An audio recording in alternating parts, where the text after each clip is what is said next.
Meus amigos, muito bem-vindos. É uma alegria muito grande estarmos juntos. Estamos aqui hoje nos referindo ao encontro anual Caibar Schutel e por isso trouxemos aqui a entrevista com Áurea Amélia Pita Rocha e João Alfredo Azi Pita, que são netos do grande João Leão Pita, que foi chamado por Herculano Pires de o apóstolo do Espiritismo no Brasil. E este programa agora está fazendo parte do encontro anual Caibar Schutel, na sua 14ª edição de 2024, cujo tema é o Wallace Leal 100 anos. Nós estamos comemorando o centenário do grande autor Wallace Leal, que é o tema do encontro anual Caibar Schutel, 14ª edição, virtualmente transmitido. E nós chamamos aqui os dois netos do nosso Leão, João Leão Pita, porque João Leão Pita foi muito amigo de Caibar Schutel. Então, falar sobre João Pita é falar também de Caibar Schutel.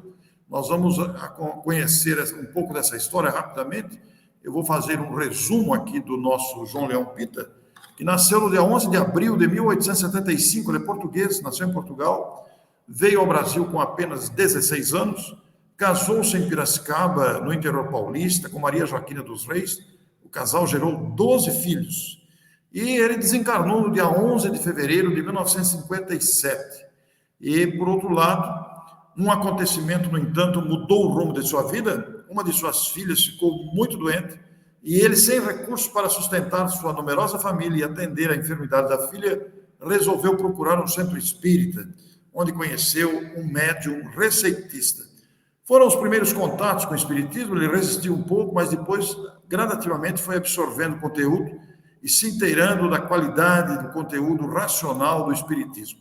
Com a morte de 3 de suas filhas, a família resolveu voltar para Piracicaba, onde fundou, em 1904, a Igreja Espírita Fora da Caridade Não Há Salvação, a pioneira das instituições espíritas da cidade.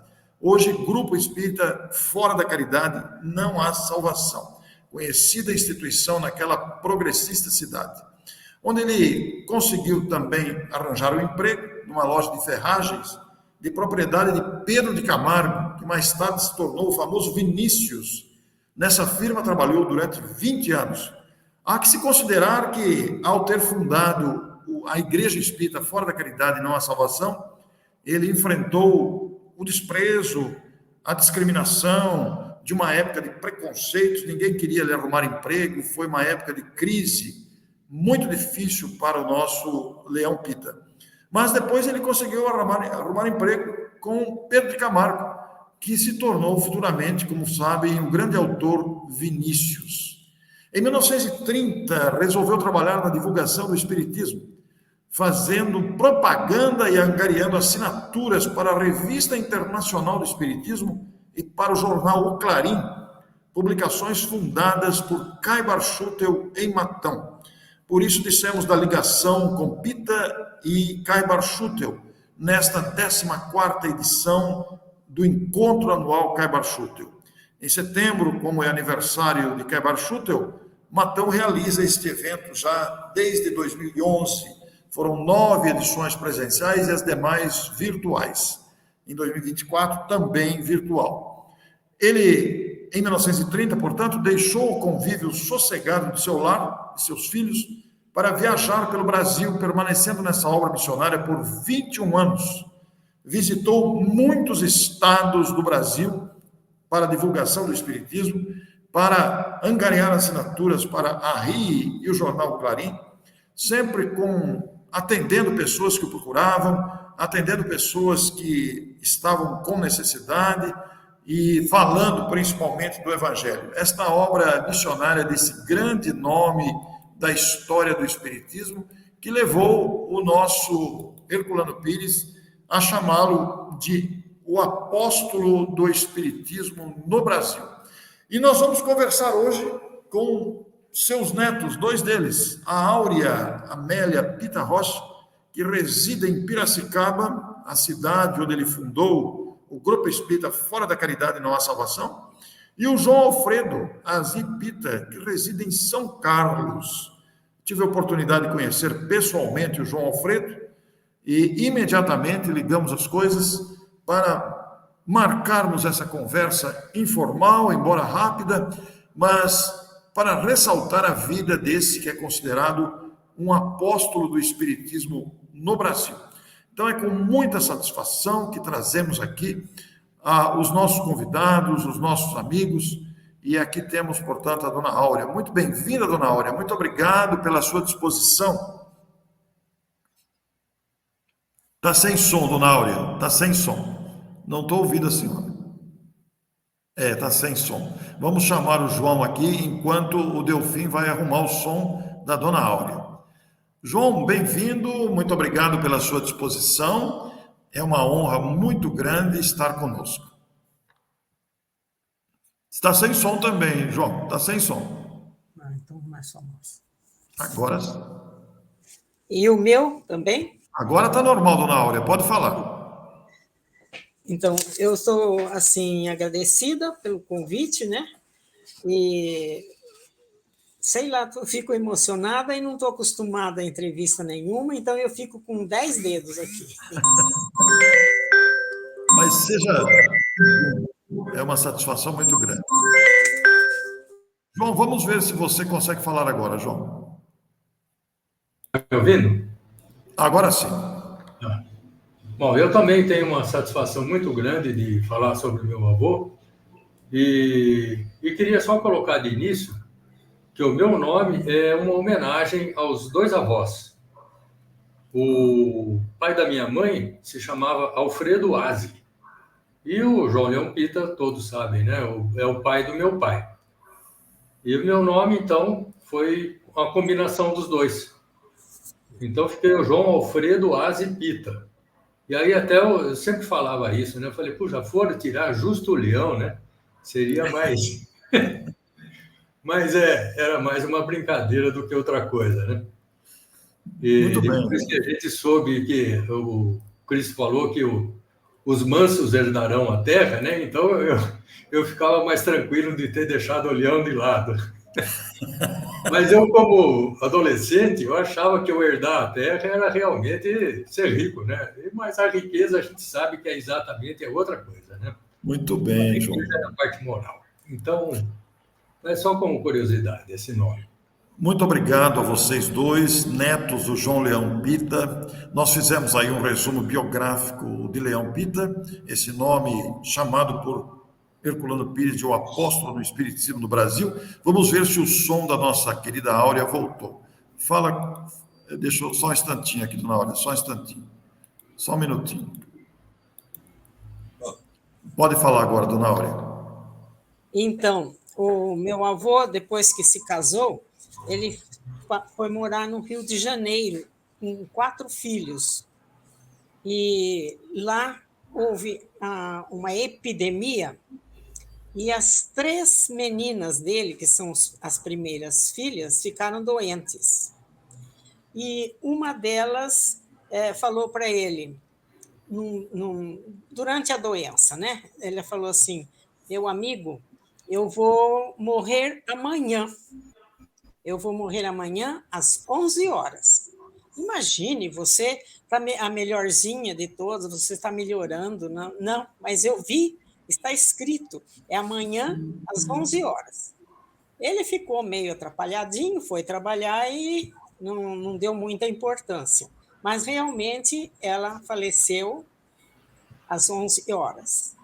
E as outras morreram, então, as 3 meninas. E naquela época era tanta morte que passava um carroção de manhã recolhendo os corpos para jogar nas valas e à tarde outra vez.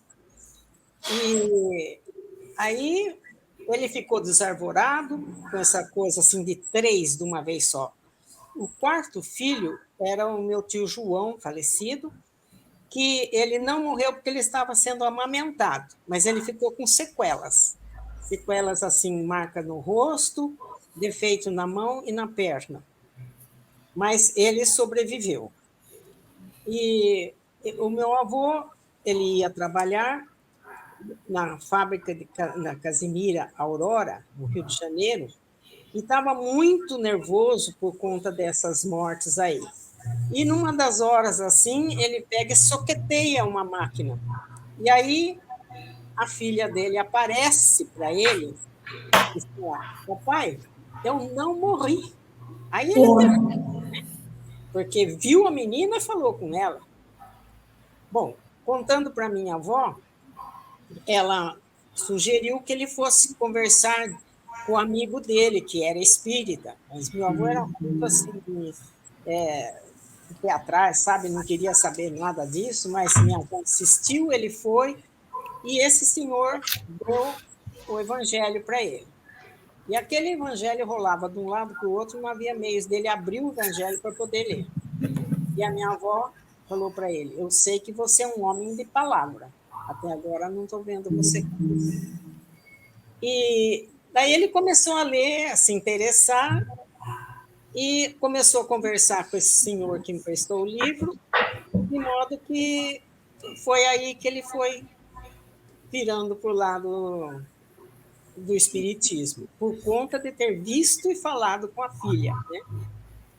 Aí ele volta para Piracicaba. E depois aqui teve muita dificuldade, porque naquela época o espiritismo era coisa do diabo, né?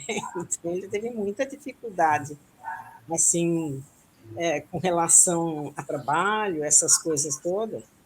E aí foi o seu Pedrinho que deu serviço para ele. E na missa, o padre falava: ninguém vai comprar na loja do seu Pedrinho, porque eles têm pacto com o diabo. E falavam as coisas assim, mas o seu Pedrinho ele tinha de tudo na loja, desde cristais importados até armas. Só que quando ele ficou espírita, ele foi se desfazendo das armas. E tanto o padre falava do tal do seu Pedrinho, que a curiosidade veio e começou a aumentar a freguesia do seu Pedrinho, porque eles iam lá para ver como é que era aquele seu Pedrinho, né? E foi assim o começo da vida dele, né? Tem muita história, assim, a moça, quando ele quando ele fez as viagens dele, né?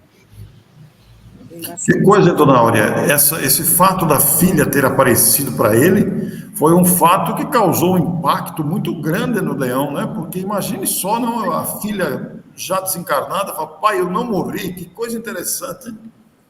Porque ela falou antes que ia morrer, que tinha visto. Sim. Depois que acontece, ela apareceu. Então, acho que era para dar o chacoalhão no inicial, né? Quando o seu avô morreu, a senhora estava com quantos anos, dona Áurea? Eu não me lembro, mas eu era uma adolescente. Ah, já era adolescente. Eu já era adolescente, só que eu não lembro, nunca fiz as contas para ver quando que era. Porque ele morou em casa uma certa ocasião, bastante tempo, sabe? E aí meu pai fez assim, imprimiu no mimeógrafo, que naquele tempo era mais pior, né? Agora, hoje o recurso é bem melhor. E me imprimiu no mimeógrafo uma das palestras dele, E aí ele ficou muito contente, sabe? Porque vê aquela coisa, o esforço dele, assim, registrado, né? E a senhora assistia a palestra do João Leão Pita? Eu assisti, sim, algumas vezes. Tem até um fato interessante, quando nós estávamos em Santa Bárbara, ele foi para lá, foi fazer uma palestra. E nós éramos 4 filhos, né? Então, minha mãe, sentada assim, na assistência, porque meu pai era da diretoria do centro, Batuíra, E então minha mãe na assistência, um filho do lado, 2 do outro e um no colo. Só que a gente o do colo era o pequenininho, era o Kaiser, cujo nome é por causa do Kaiser-Schutel. Vou contar primeiro essa coisa, depois eu conto do Kaiser. O Kaiser ficava no colo, e aí a gente, muito pequeno, tinha sono na palestra. Então minha mãe cutucou o João Alfredo e falou assim: olha, agora vai tirar a fotografia, acorde. Ele cuspiu na mão e arrumou o cabelo assim, para poder tirar a fotografia. Cabelo em cima meu era meio espetado, eu sabia disso, então eu dei aquela cuspidinha assim, para sair na foto. É muito interessante, dona Aurélia, a senhora citar o Centro Espírita Batuíra. Eu conheço lá em Santa Bárbara do Oeste, já fiz palestra lá. A gente frequentava o catecismo, as palestras, porque assim, era pequeno, mas ia, todo mundo. E o Kaiser, ele tem esse nome porque minha mãe ficou grávida em Joanópolis, que foi onde o Kaiser nasceu. Tínhamos uma empregada que foi ser empregada lá da casa por conta que ela enxergava os espíritos como se fossem pessoas, de modo que, às vezes, ela não limpava a sala de visita porque disse que tinha gente lá. Ela via como se fosse real. Estava cheia, a sala estava cheia. Confundia. Aí, quando foi para nascer, então minha mãe falou assim: olha, já estou sentindo as dores. Lá em Joanópolis, tinha um médico, o doutor Felício Fernandes Nogueira, que era médico, prefeito, tinha a farmácia, acudia todo mundo, ele era de tudo. Então, a minha mãe falou assim: está na hora do menino está na hora da criança nascer, porque não se sabia o que era, né? E aí, meu pai foi a pé, porque nós não tínhamos carro. Foi a pé, foi chamar o doutor Felício. E acordou a Zefa e falou assim: faça companhia para a Nair. Ele foi, quando ele estava voltando, minha mãe ouviu os passos na madrugada, né, do meu pai voltando, e aí ela relaxou e o Kaiser nasceu. Aí a Zefa falou assim: o médico já está aí. Ele está ajudando aqui nascer a criança. E aí o doutor Felício chegou, cortou o umbigo, etc. Pronto. No outro dia, como assim, Zefa, o médico já está aí? Eu falei assim: é um senhor assim, magro, falou tudo. Meu pai procurou fotos e foi mostrando as fotos até que chegou no Kaiser-Schutel. Falei: é esse aqui que fez parte da dona Nair. Ele estava aqui o tempo todo, de branco. Em espírito. Em espírito. E então, o meu irmão, que era para ser chamado era um outro nome, inclusive ia ser o do meu pai, minha mãe falou assim: escute, já registrou o menino? Ah, já registrei. E você não me fala nada? Como é que ficou o nome? Ele falou assim: Kaiser. Mas como? A gente não combinou nada disso daí? E aí ficou Kaiser Azipita. Que coisa emocionante, que legal a senhora contar isso para a gente aqui. Ô, João. A visão que ela teve do médico que fez. Era o Kaiser. Veio o Kaiser. Meu irmão. João, e você, João? Tá. E você, João, o que você gostaria de falar do seu avô? Bom, só para complementar, eu fiz as contas aqui, minha irmã tinha 17 anos incompletos quando ele faleceu. E eu tinha 11 anos incompletos. Né? Então, a minha lembrança não é tão grande assim, mas eu lembro de um fato que minha mãe comentou, numa das palestras que o meu avô fez lá em Santa Bárbara do Oeste. Como minha irmã disse, né? Todos nós íamos na palestra, ia no catecismo, cada um na sua idade, né? E também meu pai sempre fazia uma reunião em casa, o evangelho no lar, né? Ele praticava. A gente saía na frente da casa ali pelo umas 7h30, 15 para as 8 no máximo, dava uma assobiada, a gente estava brincando, entrávamos. e fazia uma leitura, um pequeno comentário, coisa assim de 20 minutos, no máximo, meia hora. Praticamente todo dia, fora o fim de semana, e no fim de semana a gente ia no catecismo. Mas numa dessas palestras aí, eu lembro da minha mãe contando que ele estava falando sobre a Gênesis, né, do Adão e Eva, tal coisa. Então, e ele falava, no meio da palestra, falava assim que Caim matou Abel, né? Só que ele nasceu na Ilha da Madeira, que é Portugal, né? Mas nasceu na ilha. Até hoje temos parentes lá. E nome de rua, João Leão Pita. Ele tem nome de rua lá na ilha. Tem nome de rua. E eu sei que ele falava, apesar de estar há muito tempo no Brasil, ele ainda tinha um sotaque português bastante acentuado. Então, ele pronunciava assim, Caim matou Abel. Caim matou Abel. E falava alguma coisa, papapá, dali a pouco, Caim matou Abel. E minha mãe falou que ela escutou depois que terminou a palestra, algumas pessoas, umas mulheres comentando assim, falei, puxa, é um palestrante tão famoso aí, e ele não sabe quem matou Abel, pô? Eles entendiam quem em vez de Caim. Era toda a pronúncia. Essa é uma das coisas que eu achei muito hilariante e até guardei mais esse fato, né? De resto, era coisa assim comum do dia a dia, na parte espírita dele, eu sei mais de as pessoas contarem do que eu me lembrar. Mas eu lembro que ele tinha aquela barba bastante longa e todo mundo chamava ele, as criançadas, né? Chamava ele de Papai Noel, isso, aquilo e tal. E ele fazia algumas mágicas, não era um prestidigitador de marca, mas pegava uma moedinha, fazia subir na mão, tirava atrás da orelha da criança e distraía todo mundo.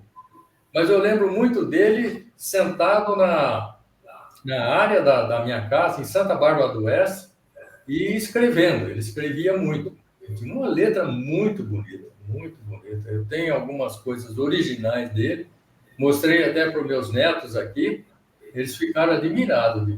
Mas naquela época,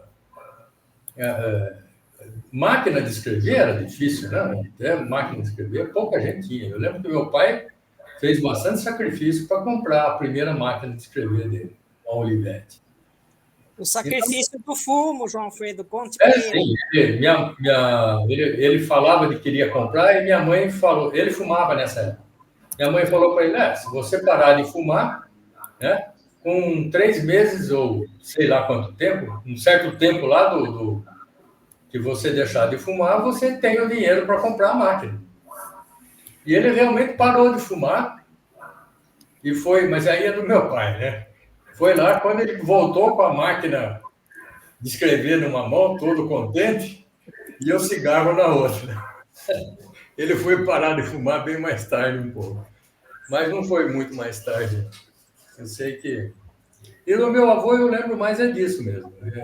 Pouca coisa de ver ele escrevendo e sentar no colo dele de vez em quando. A gente não era muito de chegar no colo dele, não. Ele era bravo, ele era muito bravo.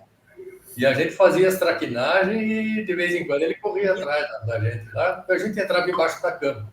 E ele não conseguia dobrar por causa da barriga, então ele pegava a cinta e tentava bater assim embaixo, mas não conseguia. E no fim, ele esperava um pouco, quando ele cansava ele ir embora, a gente saía de debaixo da cama. Ou então saía pelo outro lado e saía correndo, né? Aí não conseguia pegar. Mas é mais... Dona Áurea, e naquele tempo que ele ficou fora viajando, a senhora tem lembrança dessa época que ele viajava? Não, a gente era assim meio desligado, sabe, dessas coisas assim, né? Eu não tenho lembrança, mas ele só não foi lá para o norte do país, mas ele viajou a cavalo, ele para dar palestra ele ia a pé em muitos lugares e ele fez um pouco de sacrifício. E também passou um pouco de fome. Então ele falava assim para a gente: quando vocês estiverem fome e não tiver comida, vocês sentam quietinho, fecham os olhos e pensa numa maçã, uma maçã linda.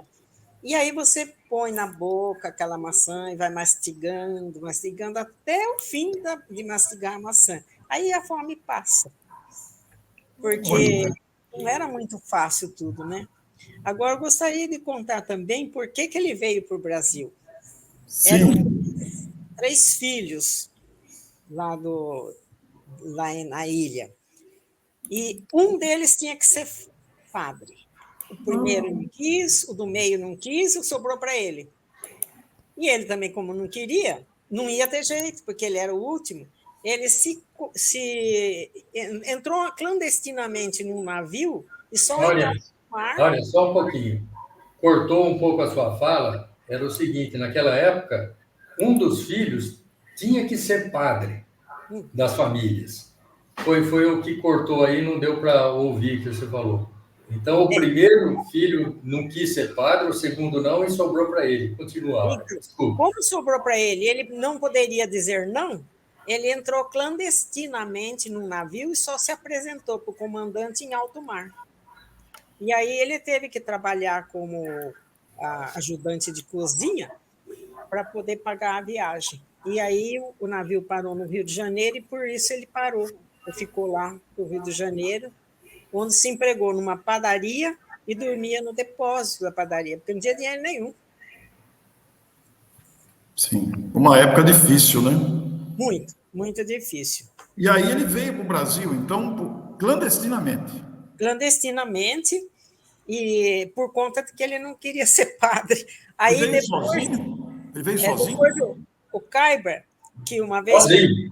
Sozinho. O Kuyper, uma vez perguntaram para ele era muito pequeno, ele tinha uns 3, 4 anos, então, o que o seu avô é? Ele falou assim, é padre espírita.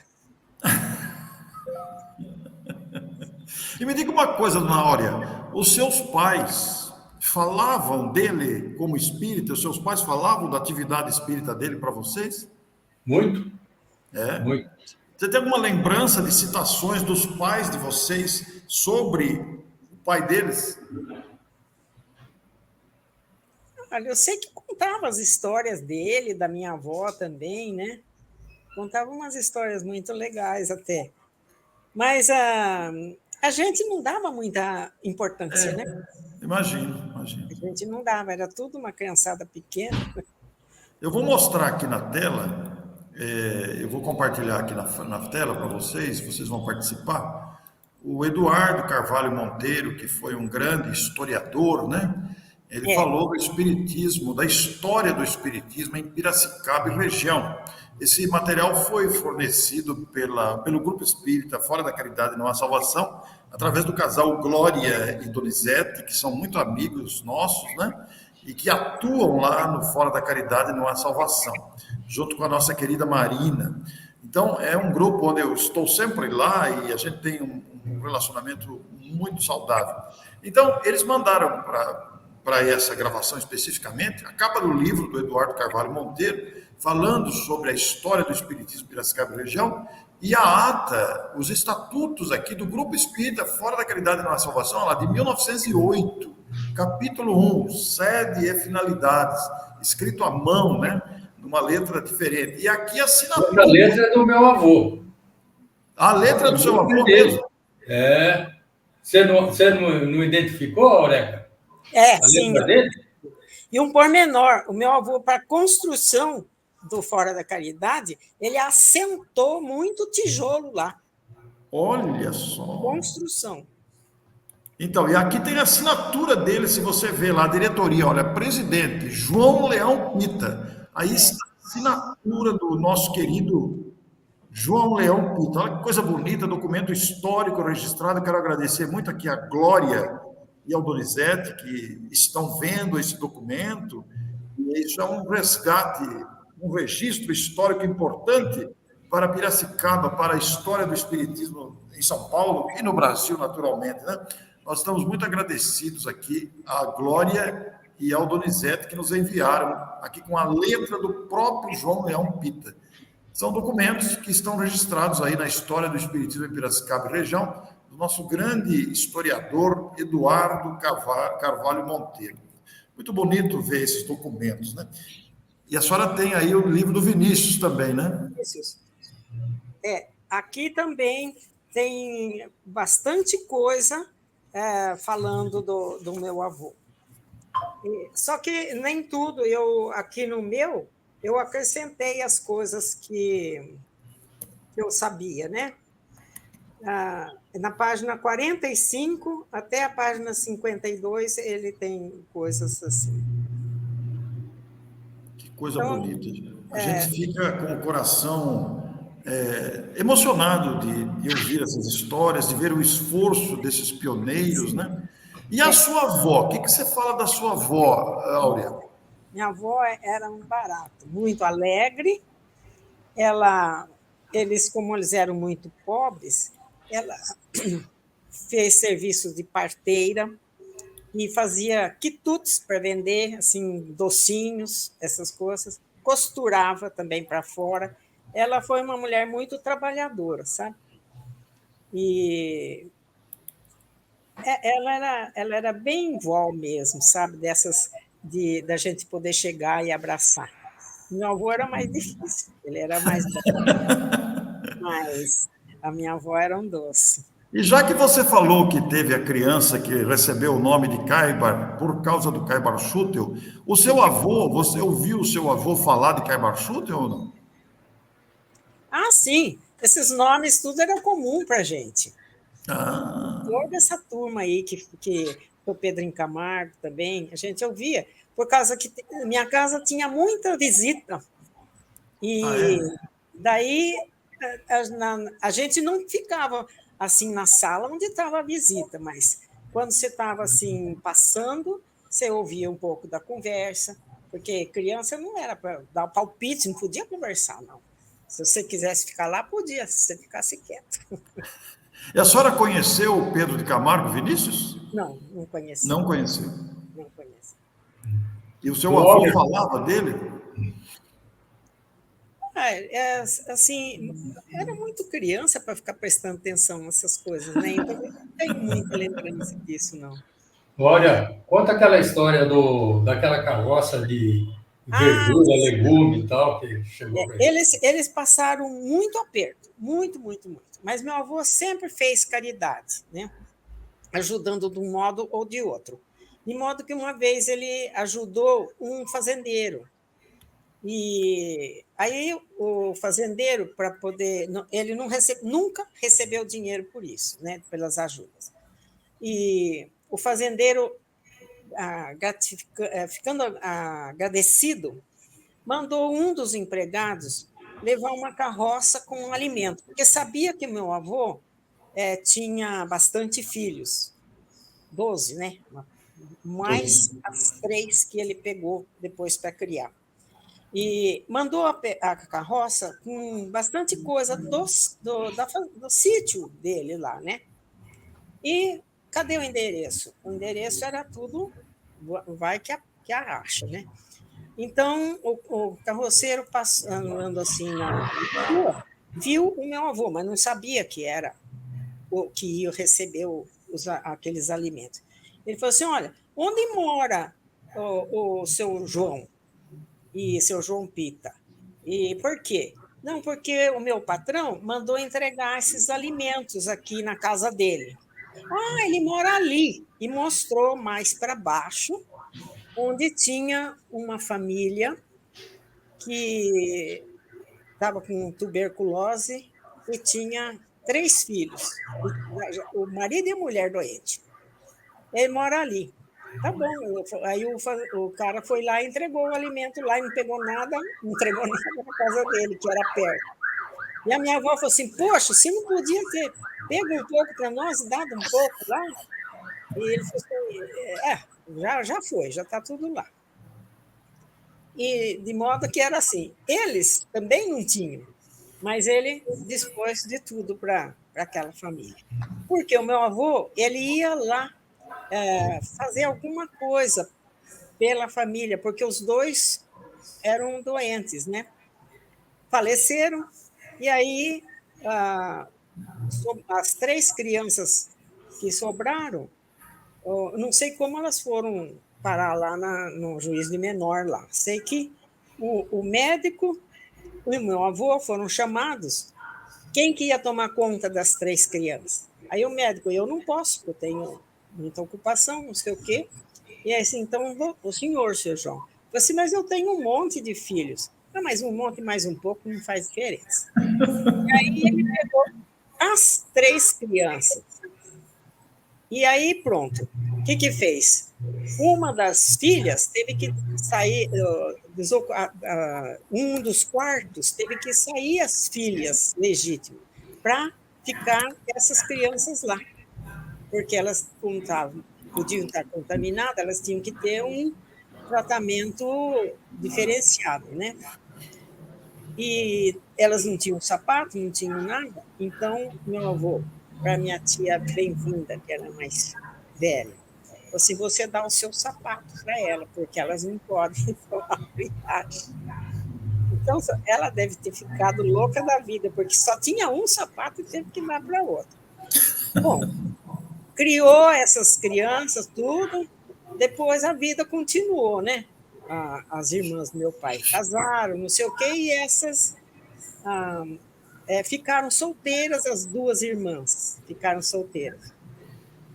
E eu não sei como que foi que a vida levou, de modo que quando eu fui me casar, naquele tempo costumava marcar o enxoval. Então, tinha que bordar as letras dos lençóis. E minha mãe foi atrás de uma bordadeira, e a bordadeira era uma das fulanas lá, que morava perto da nossa casa. Muito bom, dona Aurélia, são relatos interessantes. Agora, João, vou perguntar para você, na idade que você está hoje, vendo a história do Espiritismo, deve ser uma alegria muito grande ser neto desse nome tão importante na história do Espiritismo, João Leão Pita, né? Sem dúvida. E considerando que você tinha 11 anos quando ele desencarnou, era bem criança, naquele tempo, 11 anos, as crianças ainda não tinham a agilidade que uma criança de 11 anos tem hoje, né? Uhum. E considerando a história que você vê do Espiritismo, o que você gostaria de relatar dessa lembrança de ser neto do João Leão Pita? O que te vem ao coração? Bom, fora o fato do nome, né? Agora, nessa última velada aí, a minha irmã falou da minha tia bem-vinda. E eu me lembrei de uma história que meu pai contou, que quando nasceu essa minha tia, ele chamou o meu tio mais velho, que já foi citado aí, o tio João, ele era farmacêutico, né? Tinha uma farmácia em Piracicaba, e falou assim, filho, vai até eu não lembro se era o fazendeiro ou era uma pessoa que tinha, onde ele estava residindo ali, e falou assim, vai lá pro coronel, vamos dar o nome do coronel, mas não sei se é. E avisa que nasceu mais uma menina aqui no nosso lar. Então ele foi, falou pro coisa, e quando ele voltou, o meu avô perguntou, e aí? E o que ele falou, né? Ele falou assim, nasceu mais uma menina, que seja bem-vinda. Então, como tinha bastante filho, já aproveitou e botou o nome de bem-vinda nela. Ela era a bem-vinda. E depois, fora aquelas coisas que eu falei, eu me lembro mais das traquinagens que a gente fazia com ele, né? Toquei de palestra, disso, aquilo, como ele falou, a gente ia nas palestras dele, palestra à noite, a gente sempre dormia cedo, não tinha televisão, não tinha nada em casa, até uma eletrola, eu lembro que foi uma coisa inusitada que apareceu em casa, botar um disco de 78 rotações e escutar as músicas lá, era diferente. Então, se for contar isso para para as crianças de hoje, eles nem acreditam, nem sabem como é que era a vida. Mas a gente tinha bastante liberdade, né? Andava na rua, saía, andava. E do avô eu lembro disso. E lembro de um fato também, uma vez que a gente estava numa fazenda do meu tio, em Piracicaba, fazenda Tamandupá, e meu avô estava sentado numa despensa lendo a revista, lendo um livro. E a minha tia Senhorinha, que é casada com o tio Pedrinho, onde na casa deles, que meu avô faleceu, né, tinha colhido, o empregado tinha colhido um monte de mangas lá e tinha deixado ali fora da casa. E minha tia falou assim, não, vai lá e põe coloca as mangas para dentro da despensa. E tinha uma janela bem pequena, mal dava para passar um cesto assim. Então a gente pegou e fomos 3 ou 4 crianças lá, pegar as mangas e jogar para dentro da despensa. Então a gente dava uma olhadinha assim, via onde é que estava meu avô, abaixava bem e jogava a manga, sem ver, mas tentando acertar o avô mesmo. A gente jogava para querer acertar mesmo. E uma pegou bem no nariz dele, que ele tinha uma verruga no nariz e machucou a verruga. E aí nós saímos todos felizes, porque deu certo a coisa. É a traquinagem. De criança, como a Ângela falou, né? Como a Áurea falou, a Ângela é minha esposa. Ainda bem que eu confundo o nome dela. Eu lembro das traquinagens do que da parte espírita mesmo. Porque a parte espírita eu fui apreciar, absorver depois que a gente pegou os escritos dele. Aquela impressão da peça teatral que meu avô escreveu, que chama O Operário, que ela falou que ele rodou num mimeógrafo, né? Um mimeógrafo, a tinta não era álcool, nada, era uma tinta preta lá. Tinha uma maneira toda especial de fazer as matrizes. Eu lembro de ajudar meu pai a pegar, porque ele demorava um tempo para secar aquela tinta e não podia pôr uma em cima da outra, senão manchava tudo. E de pegar isso aí e ir espalhando pelo local que ele estava imprimindo, até secar e depois juntar tudo ordenado lá, tal, para fazer. Essa é uma coisa que eu lembro bem do fato. Isso aí já foi em Piracicaba que ele fez essa impressão. Muito bem, João.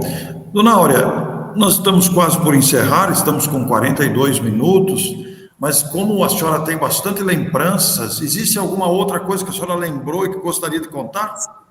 Ele tocava o hino nacional com um pente na boca.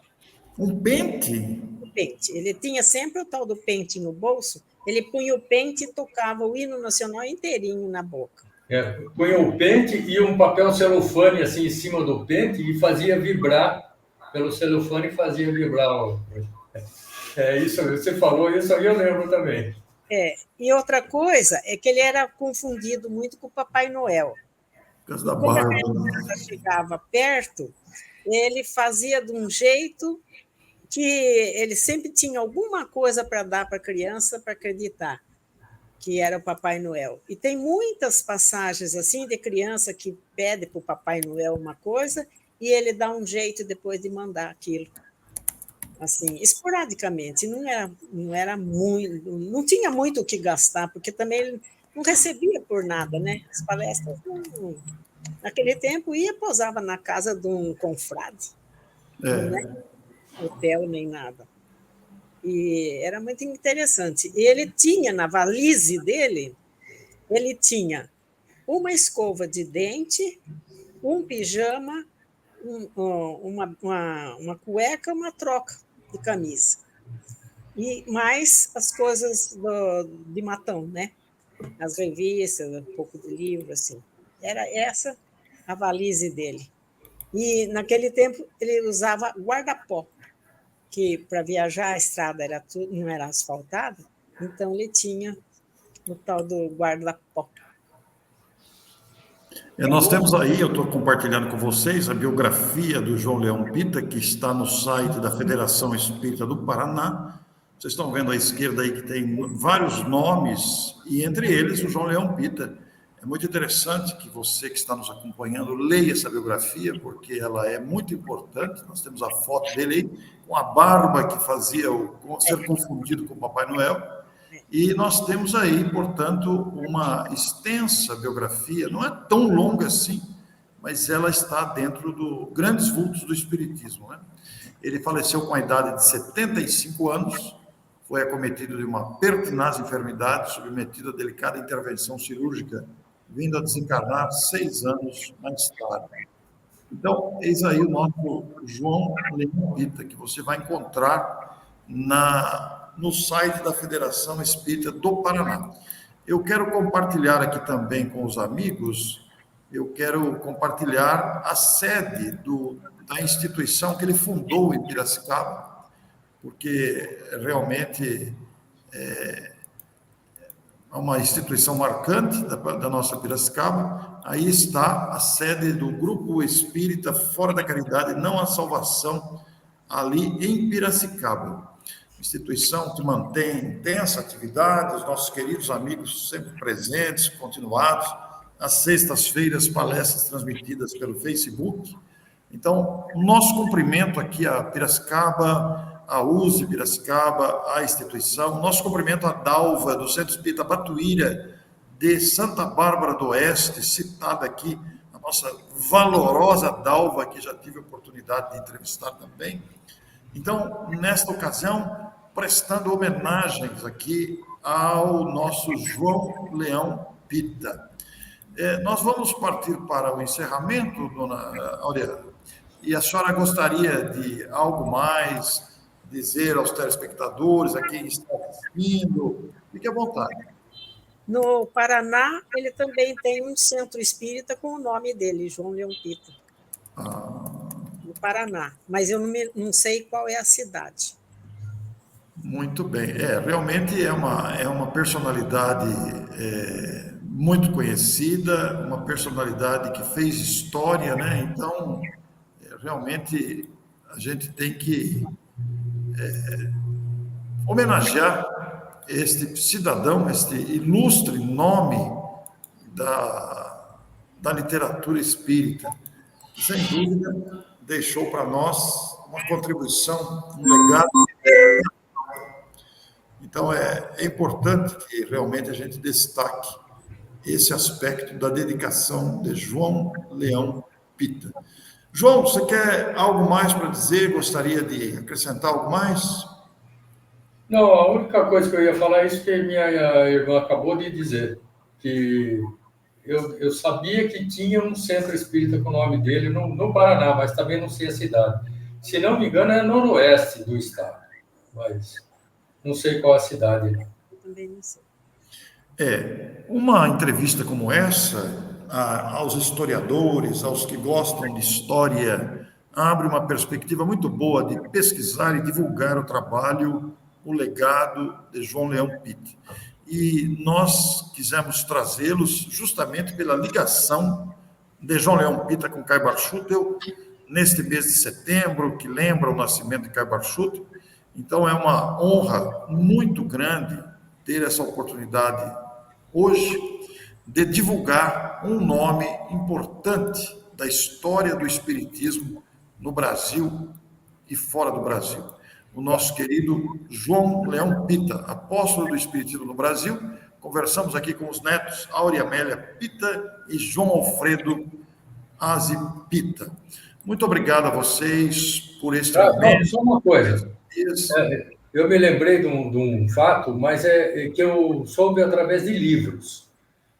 Que quando faleceu o Caio Barchuttel, meu avô foi lá para Matão e fizeram uma reunião numa sala do lado para saber o que queriam fazer no túmulo dele, iam fazer um mausoléu, isso, aquilo e tal, e que o Caio Barchuttel se manifestou nessa reunião e falou, não, vocês não vão gastar dinheiro com isso aí, não precisa dessa coisa aí. Quer dizer, o Caio Barchuttel fez uma manifestação nessa reunião, estando o corpo dele sendo velado numa sala do lado. Esse fato é muito marcante aqui em Matão, né? E o João Leão Pita estava presente no velório, então. Sim, ele estava presente nessa reunião que eles fizeram para decidir o que ia fazer. E foi aí que teve a manifestação do Kaiser Schutel falando que o que eles deveriam fazer. Muito bem. Isso aí eu me lembro de ter lido isso aí, com detalhes. Esse realmente é um fato muito marcante, porque ele vai deixar aquela frase: vivi, vivo e viverei, porque sou imortal, né? Sim. Então, isso ficou muito famoso, isso foi uma coisa que marcou muito a história do espiritismo em Matão e do próprio Kaiser Schutel, né? Que realmente houve essa manifestação, essa ocorrência aqui em Matão, dele manifestar-se durante o próprio velório. Então, são fatos que marcam a história do espiritismo e desses vultos. Eu vou, inclusive, projetar aqui, seguindo o pedido de Kaiser Schutel, eu vou projetar aqui que ele pediu para que o túmulo fosse um túmulo simples, né? Então, eu vou projetar aqui na tela, para quem não conhece o túmulo de Kaiser Schutel, vou projetar aqui para que as pessoas tenham a oportunidade de saber, vejam a simplicidade do túmulo que foi feito na época a pedido dele. Vejam só, não tem nenhuma suntuosidade. Vivi, vivo e viverei, porque sou imortal. Kaiser de Souza Schutel, 30 de janeiro de 1938, quando faleceu o chamado bandeirante do espiritismo. Muito bem, João, Áurea, muito obrigado por este momento, por esta oportunidade que nós tivemos hoje. Eu me sinto bastante honrado, feliz, e que esse conteúdo seja compartilhado para outras famílias, para outras cidades. E muito obrigado a vocês. O prazer é nosso. Um grande abraço. Tchau. Tchau.